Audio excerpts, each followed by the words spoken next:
Somos Pichincha Comunicaciones. Diálogo directo.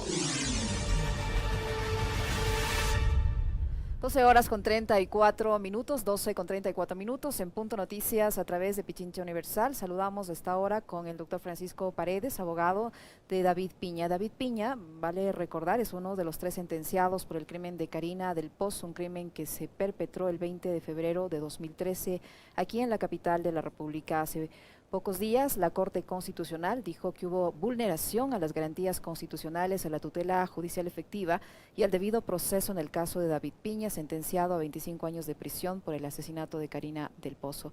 También la CIDH ha dado trámite a la petición e inició la fase de admisibilidad en este caso. Para hablar de este tema nos acompaña, como lo dijimos, el abogado Francisco Paredes. ¿Cómo está, doctor Paredes? Buenas tardes, bienvenido. Le saluda Licenia Espinel. ¿Qué significa que la CIDH haya dado trámite a la petición e inicio de la fase de admisibilidad en el caso del señor Piña? Licenia, muy buenas tardes. Un cordial saludo para usted y para toda su audiencia. Sí, efectivamente, a través de nuestro despacho, el Law & Law en la ciudad de Quito, nosotros comenzamos un procedimiento hace aproximadamente 1 año y medio de representación a nivel internacional de David Piña. Este procedimiento tiene como 2 vertientes, una encaminada hacia las medidas cautelares que ahora mismo están en trámite y una segunda que es en la que tuvimos esta buena noticia y es una etapa de fondo. ¿Qué es lo que ha sucedido? Hace unos pocos días la CIDH a través de la Secretaría General nos ha comunicado que hemos superado la etapa inicial de revisión. Esto es muy importante cuando uno se concentra y uno mira las estadísticas. Del universo de casos que se presentan, aproximadamente unos 5.500 entre los años 2019 y 2020, cerca de 340 casos han sido o han superado esta etapa. Es decir, que aproximadamente un 5 o 6% de los casos superan esta etapa. ¿Y por qué es tan importante superar esta etapa? Porque los casos que llegan a superar esta etapa, entre un 80 y un 90% de los casos, llegan a instancias finales con una sanción hacia los estados. Lo que nosotros defendemos a nivel internacional es que David ha sufrido una serie de vulneraciones de derechos humanos que pasan por su integridad física, por la tortura que sufrió en la cárcel, violaciones del debido proceso, por todas las circunstancias en las cuales fue juzgado.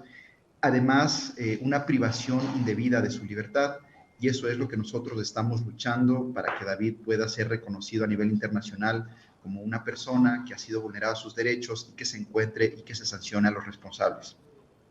Ahora, una vez que les han dado a conocer esto, ¿el Estado ya ha sido notificado oficialmente? ¿Cuánto tiempo tiene el Estado para responder o para dar a conocer la información que les sea solicitada por la CIDH? Sí, en cuanto a la etapa de medidas cautelares, el Estado ya ha emitido su pronunciamiento. Estamos a la espera de una decisión de la Comisión.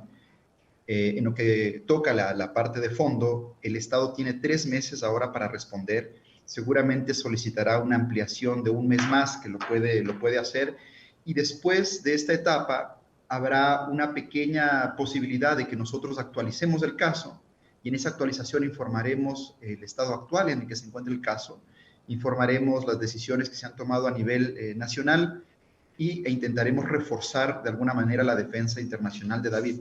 No nos olvidemos que el caso de David será seguramente un precedente importantísimo a nivel nacional e internacional, porque el Estado, cuando tiene personas dentro de su control bajo el nivel penitenciario, tiene un deber reforzado de garantizarles seguridad y evitar que las personas privadas de libertad tengan afectaciones a su vida digna, que es lo que ha ocurrido en el caso de David, con torturas, con tratos inhumanos, degradantes y finalmente con una violación sexual de la cual fue víctima.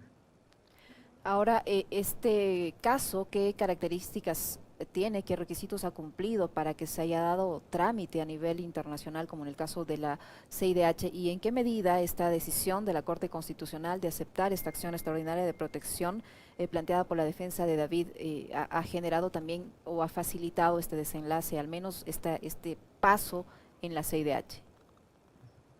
Sí, ahora cuando la CIDH hace un análisis preliminar, hace un análisis de esta revisión, se fija ya de entrada en varios aspectos de admisibilidad y de fondo. Caso contrario, no hubiésemos llegado a esta etapa. Sin embargo, lo que vamos a discutir ahora mismo ante la CIDH son al menos 4 puntos. Temas de competencia, temas de agotamiento de recursos internos, el plazo de la presentación de la petición que hicimos, si es que existe una duplicación de procesos, y también hay un tema importante que si se caracteriza de manera debida la vulneración de los derechos de David. Por el momento se mantienen por cuerda separada los 2 procesos, nosotros a cargo del proceso internacional y un equipo local encargado del proceso ante la Corte Constitucional. Yo espero que luego de la decisión de la Corte de que se establezca a través de un nuevo tribunal una nueva decisión sobre el fondo del caso de David, pueda terminar al menos ahí la prisión de David y pueda ser libre. Pero no nos olvidemos que el caso de David no se refiere exclusivamente a la prisión que él ha tenido que cumplir de manera indebida por más de 8 años. Durante su tiempo en prisión, desde las autoridades carcelarias, se siguió un proceso de hostigamiento, un proceso de sometimiento a tratos inhumanos, tratos crueles contra David. Se permitió, y es nuestro argumento a nivel de la CIDH, que la violación que sufrió David fue orquestada desde las propias administraciones o desde las propias personas que administraban el centro de detención de David. Y lo más grave que sucede al día de hoy es que parte de esa administración ha pasado a la administración de la cárcel 4, que es en donde se encuentra David ahora cumpliendo su condena. Entonces, si bien la decisión de la Corte Constitucional puede ayudar a apaciguar en algo las vulneraciones serias que ha sufrido David, no se agota con esto la vía internacional, porque tanto él como su familia han sufrido una serie de tratos que están ahora mismo siendo analizados por la CIDH y que esperamos que lleven a una sanción ejemplar en contra del Estado ecuatoriano. Usted mencionaba hace un momento que están pidiendo medidas cautelares. ¿Estas medidas cautelares en qué podrían consistir? ¿El Estado está obligado a aceptarlas, a adoptarlas?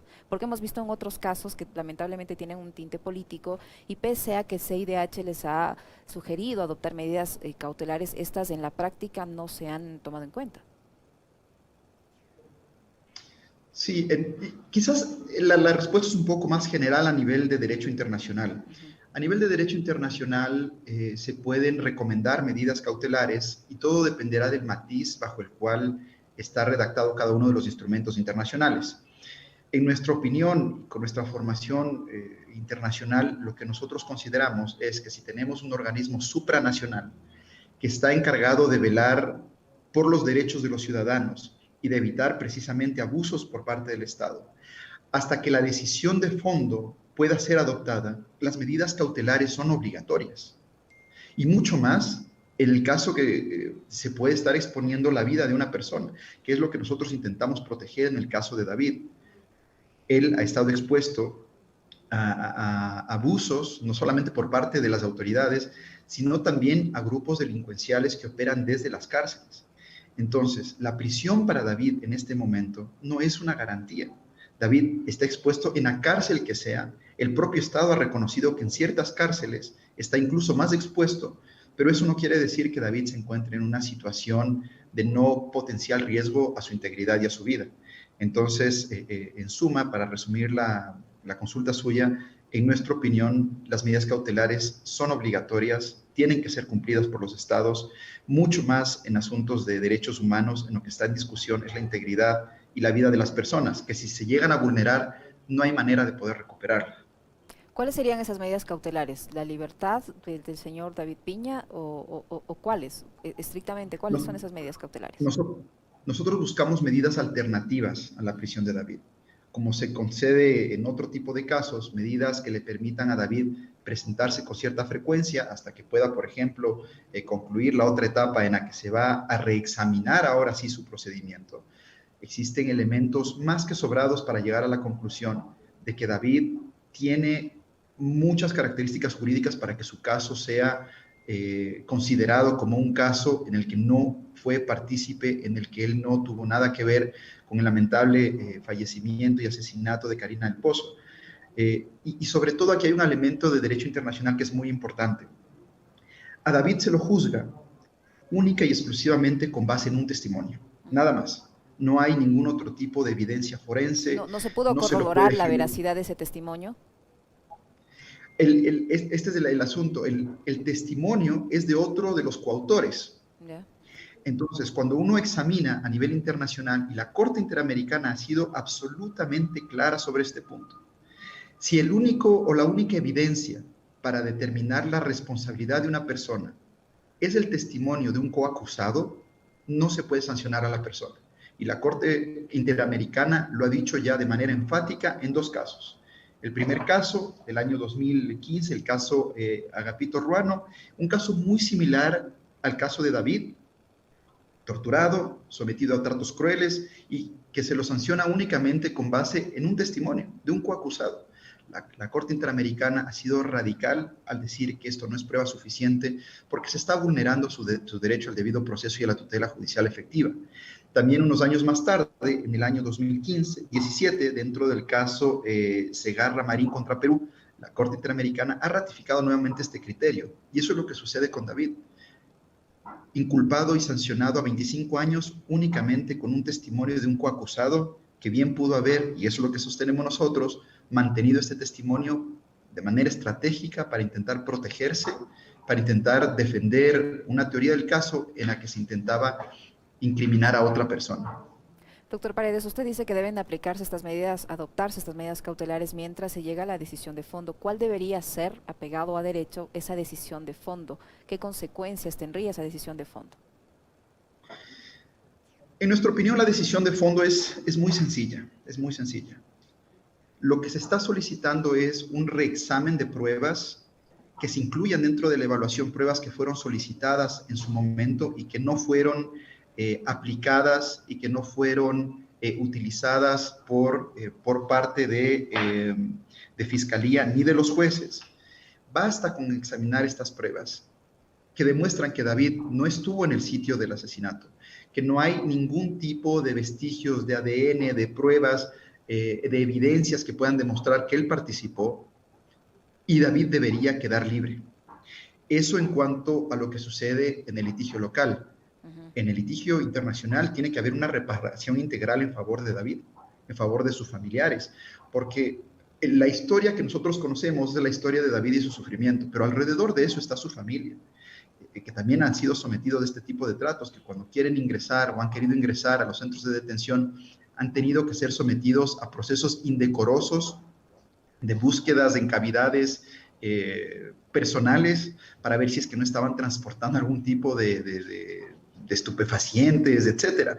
Eso es degradante para el padre de uno. Pensemos por un minuto que quien está ahí no es David, es un familiar de uno, es un hermano de uno, que no ha cometido ninguna falta más que salir una noche y que por esa salida, pues ahora está preso y sus padres y sus hermanos están sometidos a este tipo de tratos. Es ahí el mensaje de parte nuestra hacia el Estado, que tiene que velar por la integridad de David. Podría haber tomado unos 3 años. Nosotros hemos tenido la gran fortuna de hacerlo en aproximadamente 1 año y medio.